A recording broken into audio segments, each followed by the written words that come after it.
मैंने उसको दूसरे परिप्रेक्ष्य में कहा।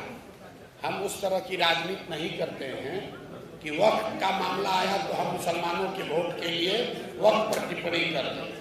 हमने ये कहा कि मुसलमानों के लिए मुश्किल घड़ी है, उनके लिए मशवरे की घड़ी है, क्योंकि आज जिस देश को के आज़ादी में जिस देश में को बनाने में मुस्लिम समाज का बहुत बड़ा योगदान है, इनके पुरखों ने इनका खून बहाया है, उसी देश में आज उसके पार्लियामेंट में ऐसे कानून बनाए जा रहे हैं जिससे मुस्लिम समाज का एक बड़ा वर्ग अपने आप को असहज पाता है। और मैंने उन कानूनों का जिक्र किया, जैसे सीए एनआरसी का कानून बन गया, वक्फ का कानून बन गया, यूनिफॉर्म सिविल कोड की बात हो रही है, लिंचिंग हो रही है। ये जब कानून बनते हैं तो देश का एक बहुत बड़ा वर्ग जो मुस्लिम है वो अपने आप को असहज महसूस करता है।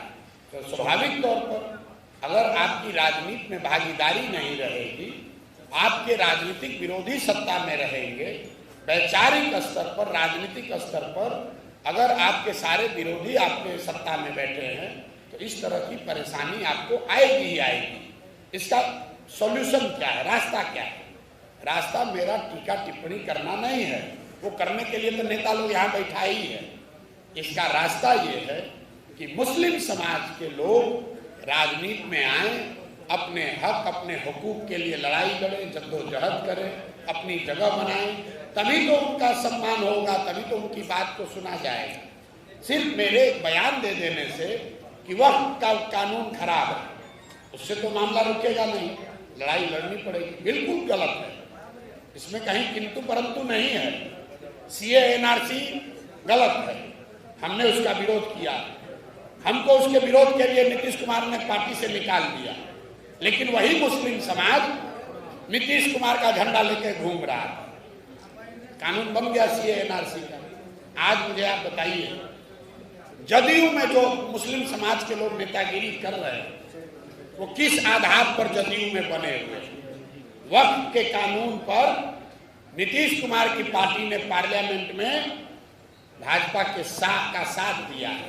और आज भी मुस्लिम समाज का आदमी मदरसे में पैसा के लिए, वक्फ बोर्ड में पोजीशन के लिए, अपने टिकट के लिए, अपने बच्चों को एमएलसी और बोर्ड में जगह दिलाने के लिए उनके साथ खड़ा है।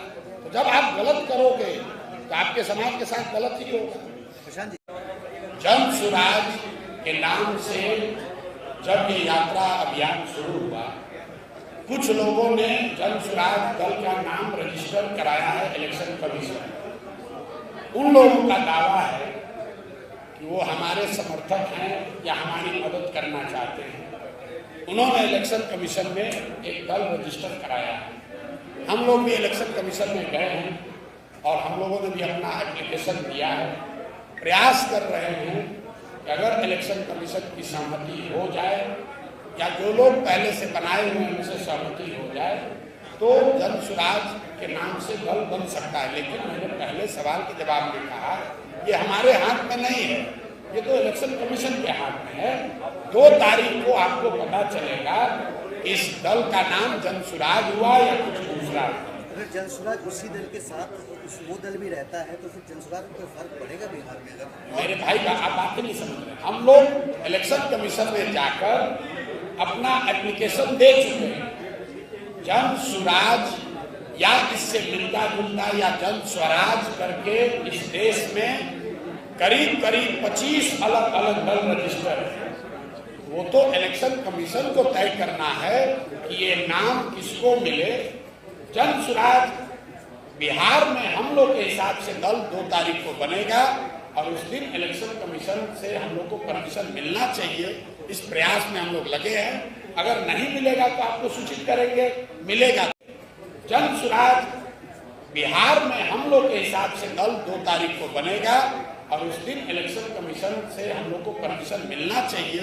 इस प्रयास में हम लोग लगे हैं। अगर नहीं मिलेगा तो आपको सूचित करेंगे, मिलेगा तब भी आपको सूचित करेंगे। किसान जी, लोकसभा चुनाव और जैसे कांग्रेस पार्टी एक कांग्रेस के नाम से 50 पार्टी रजिस्टर है, आप उसको रोक नहीं सकते।